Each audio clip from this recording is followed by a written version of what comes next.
Bienvenue à tous et à toutes à la page internationale au Grand Journal du 14h avec vous depuis la newsroom dans la capitale des grandes universités du monde, Boston, Massachusetts, Erlich Dorelas, pour présenter la page internationale. À Jacques Bell, c'est une équipe, Joannelle François, Saïtienne et Roubans sur les manœuvres techniques. Bonsoir aux auditeurs de la radio évangélique Hosanna 102.3 FM. Joyeux mardi. Face à la menace d'une intervention militaire de la communauté économique des États de l'Afrique de l'Ouest, CEDEAO, des bénévoles nigériens ont mis en place une brigade de surveillance et de défense. Voici un reportage signé CGTN News. Cette initiative est appelée Réponse à la crise. Ces hommes fouillent les véhicules ainsi que les personnes entrant et sortant du Niger. Ils font partie d'un groupe de bénévoles dans le cadre de la mission de la Brigade de vigilance et de défense patriotique. Leur mission, protéger leur pays contre toute intervention militaire de la CEDEAO. La CEDEAO a en effet menacé de recourir à la force si les putschistes du Niger ne rétablissent pas le gouvernement renversé du président Mohamed Bazoum d'ici dimanche. La CEDEAO devra d'abord nous passer dessus avant d'attaquer le Niger. Nous ne sommes pas venus ici pour quelques minutes avant de nous disperser. Il est 2 heures du matin, nous sommes encore dehors en train de faire notre travail. Nous serons là demain, nous serons là après-demain, nous serons là pour toujours, jusqu'à ce que notre pays soit complètement libéré. Nous sommes ici pour défendre notre pays, parce qu'il est menacé par la CEDEAO. Notre mission actuelle est de protéger le Niger et les Nigériens. Nous sommes sur le pont central de Barkhane. D'ici, nous voyons donc ce qui entre et qui sortent. Il faut continuer ce combat. Nous sommes déterminés à aller jusqu'au bout. Alors que la plupart des groupes d'autodéfense sont armés, ce n'est apparemment pas le cas de ce groupe nigérien. Ces opérations consistent à patrouiller dans les différents quartiers de la ville, à garder le palais présidentiel, à surveiller les routes et autres points névralgiques de la capitale de Niamey, ainsi qu'à contrôler les entrées et sorties. Ce groupe demande également à tous les Nigériens et à ceux qui se trouvent aux frontières du Nigeria et du Bénin de rester vigilants. Nous n'avons pas d'autre territoire que le Niger, et nous ne pouvons pas permettre que le Niger devienne un champ de bataille pour des expériences guerrières. On a vu que la CEDEAO voulait nous attaquer et que la France se cachait derrière elle. Nous ne l'accepterons pas et nous nous battrons. L'autre mission de cette brigade est de recueillir et de fournir des informations pour contrer les infiltrations. Si ces groupes d'autodéfense ont parfois été considérés comme une nécessité, leurs détracteurs soulignent qu'ils peuvent s'avérer dangereux, surtout dans les situations politiquement instables qui surviennent après l'apaisement du conflit. Le secrétaire d'État américain Anthony Blinken a accordé un entretien exclusif à RFI.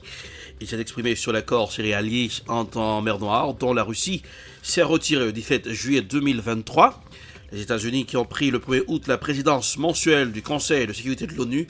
Écoutons Anthony Blinken sur les ondes de la Radio France Internationale. Bonjour monsieur le secrétaire d'État. Bonjour. Merci de répondre aux questions de RFI. Vous avez accusé récemment la Russie de chantage au sujet de cet accord céréalier. Moscou, en effet, pose ses conditions pour une réactivation de l'accord. Les États-Unis sont-ils prêts à négocier ? Tout d'abord, il faut, je crois, mettre ça dans un bon contexte. Cet accord que les Russes, pour l'instant, ont déchiré, n'aurait jamais dû être nécessaire dès le premier jour. Cet accord était seulement nécessaire parce que la Russie a décidé d'envahir l'Ukraine et, après, a procédé à bloquer les exports des céréales de l'Ukraine envers le monde, surtout le port d'Odessa. Alors, la Turquie est intervenue avec les Nations Unies. Il y a eu cet accord il y a un peu plus d'1 an. Et pendant que cet accord était en jeu et fonctionnait, l'Ukraine a pu exporter plus de 30 milliards de tonnes de céréales. C'est l'équivalent en blé, par exemple, de 18 milliards de baguettes, si vous voulez. Ça a eu un impact extraordinaire. Même les pays qui ne recevaient pas directement ces céréales, et par ailleurs, 50% des exports globalement, 2 tiers des exports de blé allaient vers les pays en voie de développement, mais même les pays qui ne bénéficiaient pas directement bénéficiaient du fait que les prix étaient gardés plus bas, modérés, depuis que la Russie a déchiré l'accord. C'était le secrétaire d'État américain Anthony Blinken sur les ondes de la Radio France Internationale. Haïti, la guerre des gangs faisait l'actualité sur le plateau de la RT. Des politologues, journalistes disséquaient autour de cette situation à travers l'émission Polymag. Haïti, silence, on tue. Haïti, pays ravagé par le fléau de la guerre des gangs. Écoutons l'extrait de l'émission. Cette situation en Haïti, elle n'est pas nouvelle. On a l'impression que c'est un état de fait. Elle ne fait qu'empirer. Comment comprendre les dernières décisions de l'ONU ? Cette situation n'est pas nouvelle, comme vous l'avez dit, elle remonte à quelques années lointaines, puisque le phénomène des gangs remonte à plus d'une dizaine d'années, mais aujourd'hui, ça connaît une autre dimension, une dimension plus structurée, parce que les gangs, ce sont ces observations qui ont été étayées depuis quelque temps par un certain nombre d'études. Les gangs sont en connivence avec les différents gouvernements, notamment le gouvernement de Martelly, puis Jovenel, et après l'assassinat justement de Jovenel Moïse. Eh bien, ce gouvernement actuel provisoire, qui n'est ni légitime ni légal, il faut le souligner, puisque c'est un gouvernement qui a été installé à la suite d'un tweet par le représentant de l'ONU en Haïti, mais ce gouvernement est en connivence avec les gangs, c'est-à-dire elle fait le silence, n'envisage aucune initiative pour faire échec aux actions des gangs, et de plus en plus les gangs ont un boulevard devant eux, puisque ils font ce qu'ils veulent, tuent, pillent, et dans une impunité totale. Et ensuite, ce qui rend la situation compliquée, c'est que les gangs s'entendent, comme là en foire, avec quelques investisseurs en Haïti, des familles les plus notoires, connues, qui sont également dans l'importation d'armes, des armes qui viennent évidemment des États-Unis d'Amérique, et les États-Unis d'Amérique, de leur côté, ferment leurs yeux sur les importations d'armes en Haïti. Donc il y a le gouvernement d'un côté qui est en connivence avec les gangs, il y a des investisseurs, des entrepreneurs locaux qui, pour protéger leurs activités commerciales et économiques, également pour avoir des parts de marché plus importantes, utilisent les gangs comme étant des atouts pour faire face à la concurrence vis-à-vis d'autres. Nous irons en Ukraine. Dans l'est de l'Ukraine, une attaque russe sur un immeuble a fait au moins 7 morts.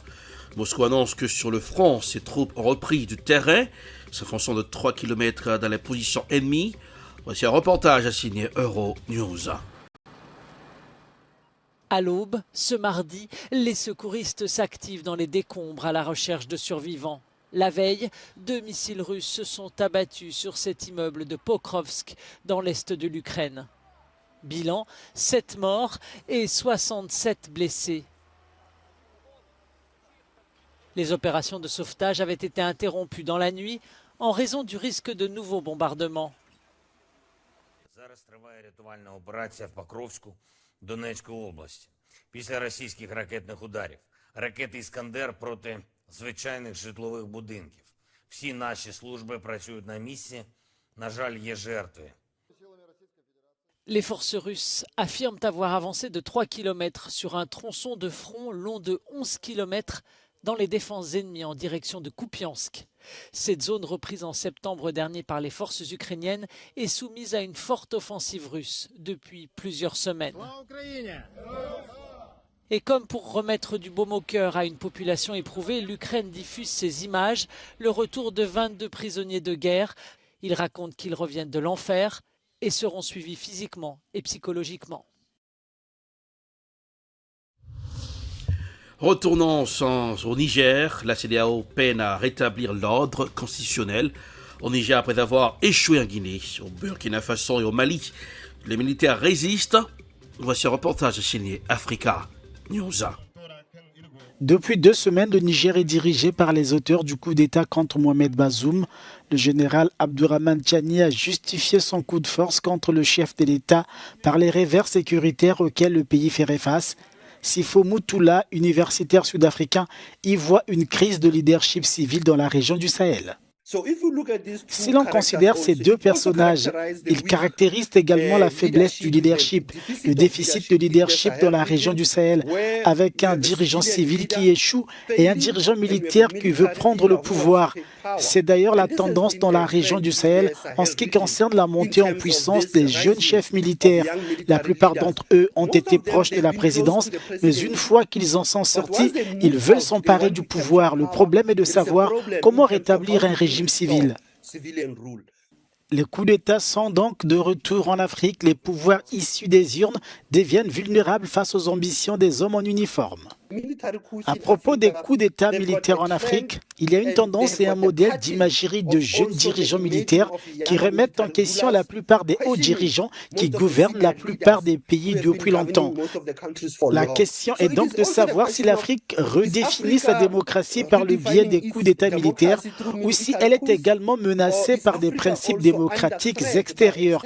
Car il semble que lorsque l'Allemagne, la France ou les États-Unis parlent, nous commençons à sauter. Mais nous ne définissons pas non plus notre propre pratique démocratique parce qu'en effet, il faut des relations entre militaires et civils. Les militaires appartiennent aux casernes, leur place n'est pas dans les palais présidentiels.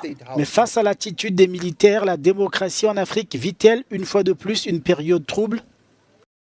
C'est ainsi que se referme la page internationale pour ce aujourd'hui. Merci de l'avoir suivi. La production est signée de Prod. Réalisation Télé Beltop pour le compte de la radio évangélique Hosanna 102.3 FM à Jacmel. Pour présenter la page internationale, Ehrlich Dorelas depuis Boston, la capitale des grandes universités du monde. Couleur du temps pour ce aujourd'hui, Boston, 82 degrés Fahrenheit, ça donne 28 degrés Celsius. Jacmel, 90 degrés Fahrenheit, ça donne 32 degrés Celsius.